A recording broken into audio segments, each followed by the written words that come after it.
Donald Trump rallying voters in a crucial battleground state tonight as the ugly rhetoric coming from him and his allies is being taken to new extremes.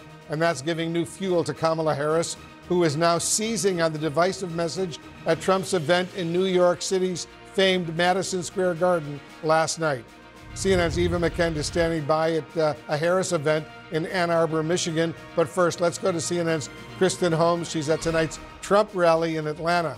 Kristen, as the Trump camp faces backlash for that New York City rally last night, what is the former president saying today? Well, Wolf, right now he just finished up a meeting with faith leaders. You have to remember what they're trying to do is drive out early voters. Georgia is a state that is critical to this election, but it's also a state where early voting has begun. So what they are doing is they are targeting various groups to make sure that they are hitting the polls ahead of that November 5th election. Today, it was faith leaders. We've seen them do this with women and other various groups. And as you noted, comes at a time where Donald Trump's team is really facing an enormous amount of backlash, not just from Democrats, but also from some Republicans over controversial comments that were not made by the former president, but actually by speakers before the former president even took the stage last night at Madison Square Garden. We heard a series of vulgar, sexist, and racist remarks by various Trump allies that caused really an uproar among both Democrats and, again, some Republicans. Take a listen to just some of what was said. I don't know if you guys know this, but there's literally a floating island of garbage in the middle of the ocean right now. Yeah. I think it's called Puerto Rico. She is the devil, whoever screamed that out. She is the Antichrist. Her and her pimp handlers will destroy our country. She is some sick bastard, that Hillary Clinton, huh? What a sick son of a bitch. The whole party, a bunch of degenerates, lowlives, Jew haters, and lowlives. Heck yeah, it's a cool black guy with a thing on his head. What the hell is that, a lampshade? I'm just kidding. That's one of my buddies. He had a Halloween party last night. We had fun. We carved watermelons together. America is for Americans and Americans only. And these Latinos, they love making babies, too. Just know that. They do. They do. There's no pulling out. They don't do that. They come inside, just like they did to our country. Kamala Harris, she got 85 million votes because she's just so impressive. As the first Samoan, Malaysian, low IQ, former California prosecutor ever to be elected president. When it comes to Israel and Palestine, we're all thinking the same thing. Settle your stuff already. Best out of 3. Rock, paper, scissors. You know the Palestinians are going to throw rock every time. But you also know the Jews have a hard time throwing that paper. You know what I'm saying?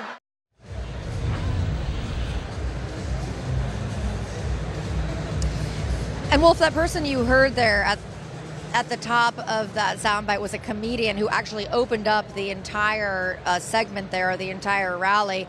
Now, the Trump campaign has since condemned those remarks. They tried to distance themselves, saying that this joke in no way represents the beliefs of Donald Trump or the campaign. You heard a series of jokes there, but the one that particularly came under scrutiny was the one where he called Puerto Rico a floating island of garbage. That remark is not only vile, but also could have some political ramifications. I will have you keep in mind that Puerto Ricans make up a huge demographic in the United States and a huge demographic of voters within swing states. So you heard a lot of backlash on that, particularly from Republicans as well. You certainly did. All right, Kristen, stand by for us. I want to go to CNN's Eva McKend right now. She's awaiting the third Harris event of the day in battleground Michigan. Eva, how is the Harris responding to the vitriol from the Trump rally in New York City?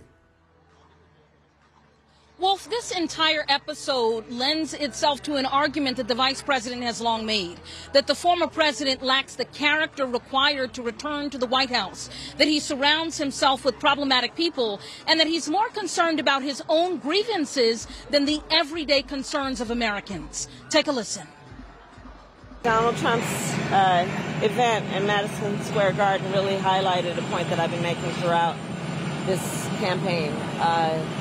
He is focused and actually fixated on his grievances, on himself, and on dividing our country. Donald Trump spends full time trying to have Americans point their finger at each other, fans the fuel of hate and division, and that's why people are exhausted with him. The challenge for Harris is that some Democrats argue that there is limits to this argument, that the former president has proved that he's impervious to this type of criticism. So that's why instead we saw from the vice president a big manufacturing push. She was in Saginaw at a semiconductor facility, visiting with workers on the assembly line, talking about the CHIPS and Science Act and the work the Biden-Harris administration has done to fortify these types of union jobs. Later on, she was in Macomb County at a labor union training facility focusing on apprenticeship programs. And the vice president will end her Michigan swing here in Ann Arbor. She'll be joined on stage by Governor Walz, a rare opportunity to see them campaigning together. And then Maggie Rogers will be performing as well.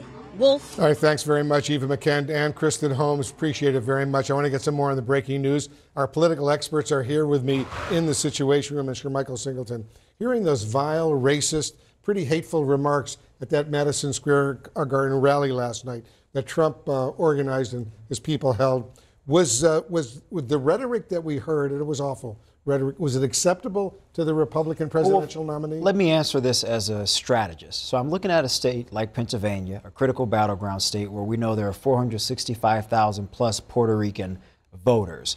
Now, I would argue that the Harris campaign has sort of been struggling to find their footing in Pennsylvania, which I believe is a must-win state for either side. You've now given the Harris campaign an opportunity to potentially target that demographic with ads, Spanish and English, to be able to put their door knockers and focus on heavy Puerto Rican communities to turn them out. So if you're looking at a 1% to 2% marginal turnout among Puerto Ricans along, the math tells you that that would potentially be enough for the vice president to win that state. So it was an unnecessary, unforced error. Now, I do think it was smart for the campaign to disavow it, to step away and say, hey, this guy doesn't represent us. But my word of caution would be, at this late in the game, you just do not want to make these types of mistakes, Wolf, because every single vote will count, particularly on the margins. Well, sure, Michael, let me press you, because the only disavowal from the Trump campaign was regarding the Puerto Rico comments about that island being just garbage in the Atlantic Ocean over there. There was no comment, no reaction to the other vile statements going after a whole bunch of other groups in the United States, including Jews, Palestinians, among others. So look, I would say the other remarks, I can see how they would be problematic to swing voters. I can see how it would be problematic to the folks in the middle. I'm focusing specifically on the comedian, though, Wolf, because I just think racism, there's just no place for that. That's why I'm focusing on the comedian more so than the others. And I think the other stuff people will get upset about, they'll get angry about. But when you're turning people away because you're talking and attacking others based on their ethnicity, something that no one can change, that's when I think you're making an incalculable mistake. So that's how I would differentiate the two. But they were also, you know, the other people, let's not forget there were other speakers there, who were attacking her as a woman, you know, effectively calling her a prostitute, the devil, the Antichrist. I mean, these are things, I don't know, if you're trying to win over women voters, I don't think that's a way to do it. And so she was attacked very personally there. I mean, not only...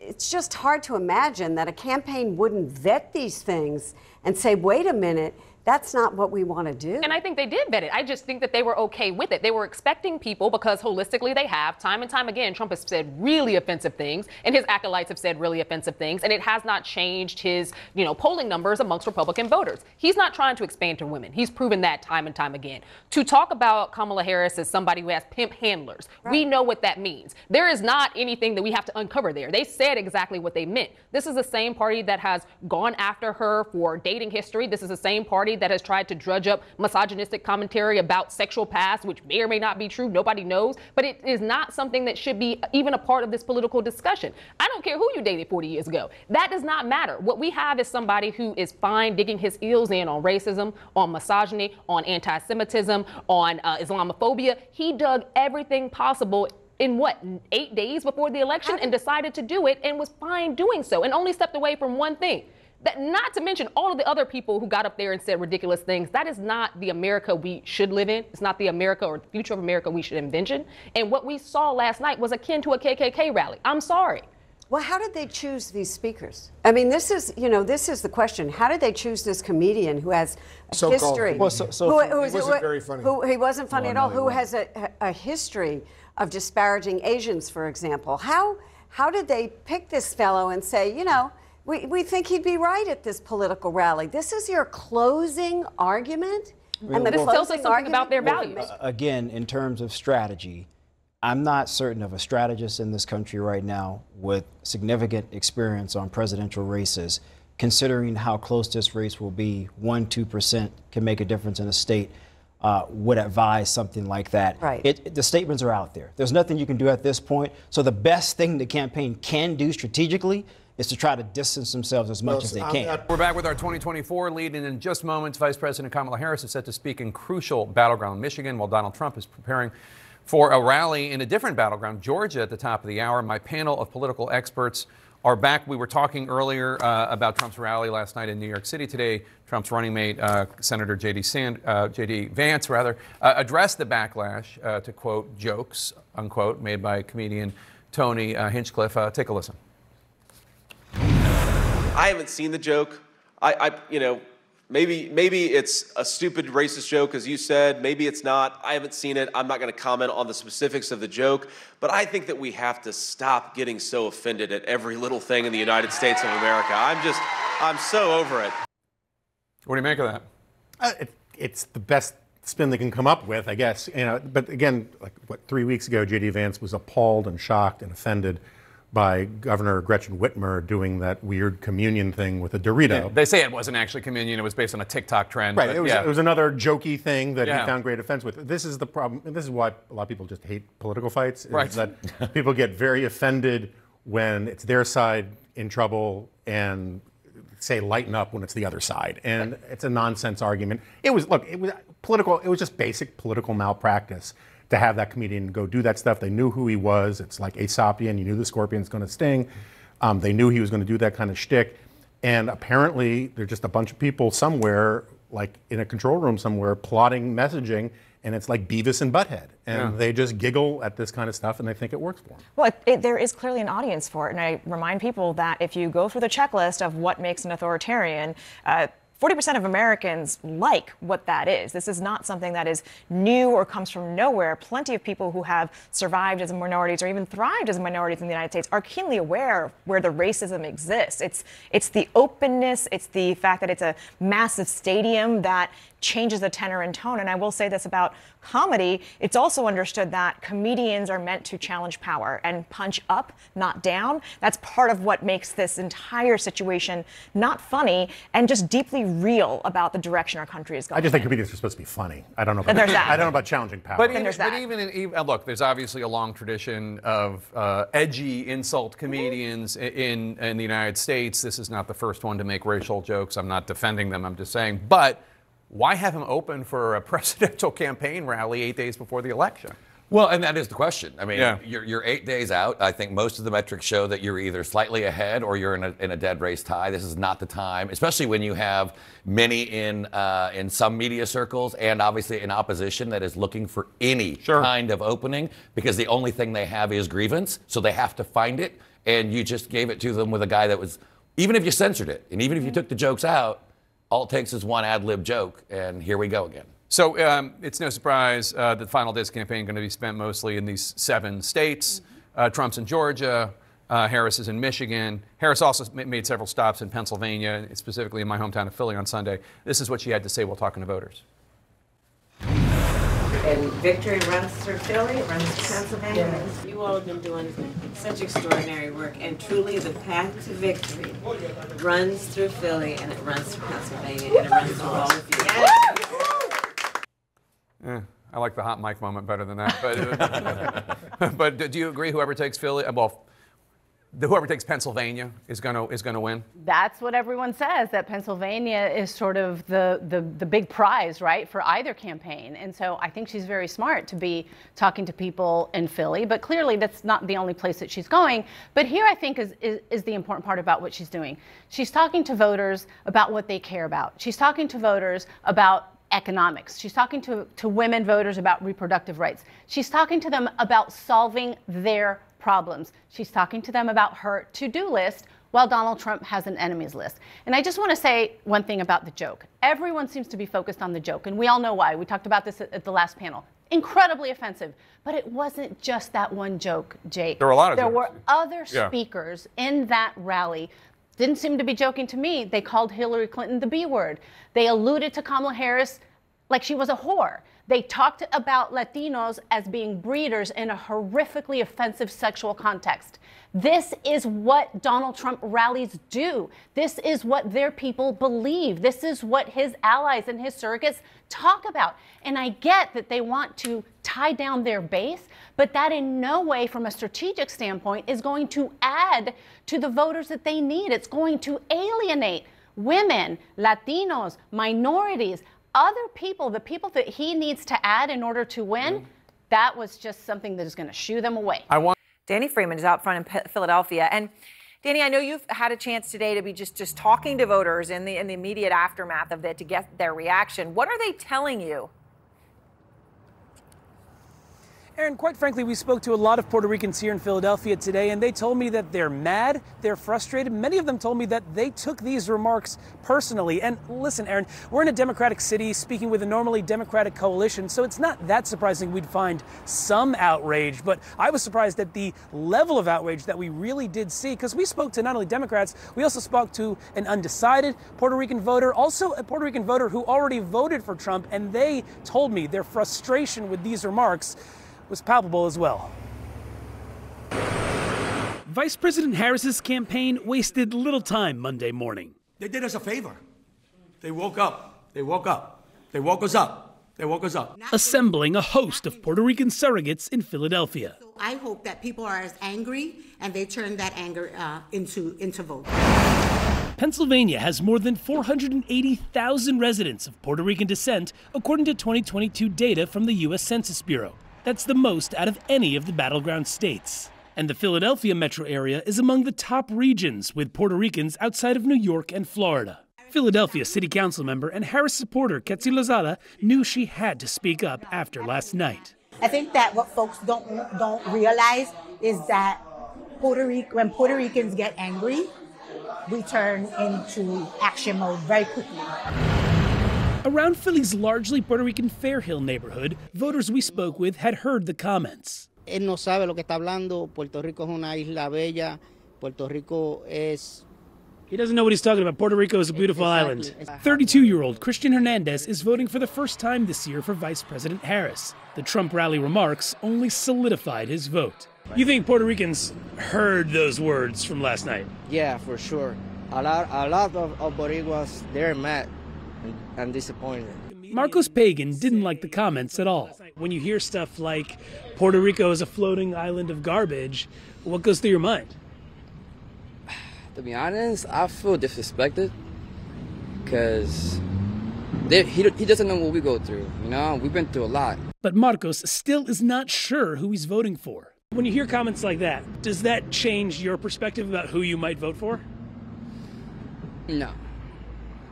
That's not enough. I'd rather see it to believe it, you know. Everybody gets extra confounded words. Fernando Santiago already cast his vote for former President Donald Trump.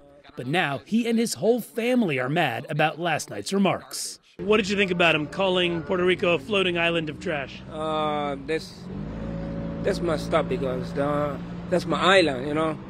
I don't want people talking like that, you know. This is not right. Con la falta de respeto, con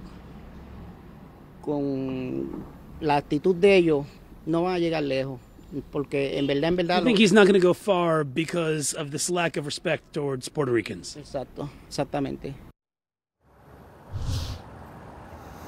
Now, I will say, we reached out to the Trump campaign, specifically in Pennsylvania, to speak with someone about what happened last night. They just pointed us to the statement that they released last night saying, again, this joke does not reflect the views of President Trump or the campaign. I will note, though, tomorrow, former President Trump is expected to be in Allentown, Pennsylvania, another city here with an enormous Latino and especially enormous Puerto Rican population. We'll see if he addresses it then. Yeah, Aaron? that is going to be fascinating and so important. Thank you very much, Danny. Growing backlash against the Trump campaign tonight after the former president held a New York City rally filled with racist and other offensive, very offensive rhetoric. A number of Latino celebrities are rallying behind Kamala Harris in reaction to one of the insults at that Trump event. a speaker calling Puerto Rico, and I'm quoting now, an island of garbage, an island of garbage. Joining us now, the veteran TV news journalist and longtime friend, Geraldo Rivera, who endorsed Vice President Kamala Harris 2 weeks ago. Geraldo, thanks so much for joining us. Like all of us, you heard some really vile, racist, very hateful rhetoric by some of Trump's allies at that rally at Madison Square Garden last night. And the rhetoric was especially vile about Latino voters. What do you make of that? Well, Wolf, first of all, I'm delighted to see you and honored to be on your program. The principal reason I do not support former President Trump is that he can't be trusted to honor the Constitution. But my goodness, the vile, racist remarks that he's been directing at migrants, principally the Hispanic migrants, but also the Haitians eating dogs, makes him really an outlier, a person who could do and say almost anything to get elected. And when I heard the comedian, the so-called comedian, at the rally in Madison Square Garden, the first thing I thought of when I heard him was, how dare he? A floating island of garbage. And when you take the president's rhetoric and overlay it, the poisoning of the blood of the nation, that migrants, Hispanic migrants, commit murder because they have it in their genes. Mass deportation on day one. There is no reason a Latino American should vote for Donald Trump. He has disqualified himself by surrounding himself with hateful, ugly rhetoric. These racist remarks have divided this nation. They've made people feel embattled. They've made people worry about their future, their children. It is something that is beyond the pale. This is not politics, Wolf. This is hate speech. And I've had it. Madison Square Garden is famous for a lot of things. I think it will be famous for ending President Trump's meteoric campaign to be reelected. I think that the surveys, the polls will show that this was the time, this was the moment where things turned on Donald Trump. Wolf. Yeah, it's was really ugly. Pennsylvania, as you know, Geraldo, is home to a very large population of Puerto Ricans. What kind of impact could these comments about Puerto Rico, and Latinos for that matter, have in this key battleground state? Well, if they listen to Ricky Martin and Jennifer Lopez and Bad Bunny and me, I think that they will flock to vote for Kamala Harris. Pennsylvania, as you correctly point out, Wolf, is the second largest concentration of Puerto Ricans on the mainland. With a very proud community. The Puerto Rican Day parades are so festive and gay and welcoming and ebullient. And now you have a president, a would-be president, or once possibly future president, who speaks of Latinos or Latino migrants, but it's all of us. If you have any pride in yourself, if you just in memory of your grandparents and your parents and your own children, to have this kind of hate speech directed at you, it really makes you feel embattled. It makes you feel as if they would do or say anything to be reelected. And I really will not countenance it. I will absolutely not allow anyone to speak that way without speaking up. It is really very offensive. It's a blow to the gut, and I think that President Trump should apologize right now. I know he's infamous for never wanting to apologize, but he must. If he seeks to salvage his now embattled campaign, he better speak out about the words that were spoken at Madison Square Garden last night. It was absolutely the Rubicon. In many ways, he jumped over to the hateful side. He jumped over to the haters, the rhetoric that was absolutely unforgivable. And I believe that this is a historic moment, Wolf. You were critical, Geraldo, of how Kamala Harris talked about the issue of immigration during her interview with Fox the other day. What do you see as her mistakes on this critical issue? Is it too late for her to correct this? Well, I was heartened by the fact that she released this policy toward Puerto Rico. Puerto Rico, in my view, and I know that many Puerto Ricans don't agree with me, I think Puerto Rico deserves to be a state and should be a state. and should be treated with the dignity, even as a Commonwealth, should be treated with the dignity and the equality of other states. It is, I'm glad that she pointed out the electrical grid. Puerto Rico is a place where the sun shines every single day in that paradise that we adore. But there's no solar power anywhere. How is that? We import this dirty diesel fuel to power our light. It is, I think that Kamala Harris has to be much more practical and offer Puerto Ricans a way to the future. And also, while damning the speech that we cannot allow to seep in, between Haitians eating dogs, that ugly lie about the Haitian community here in Ohio, to the poisoning the blood of our nation, to floating island of garbage. There's a pattern there. The Republicans have absolutely, in their ruthless pragmatism to get whatever they want in tax policy or whatever it is, they have allowed the candidate to go out of control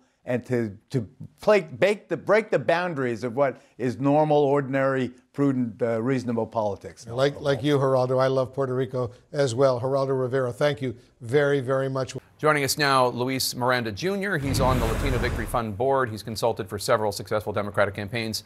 And yes, in case you're wondering, he's the father of Hamilton creator Lin-Manuel Miranda. Luis, you were born in Puerto Rico. You've spent decades in political life.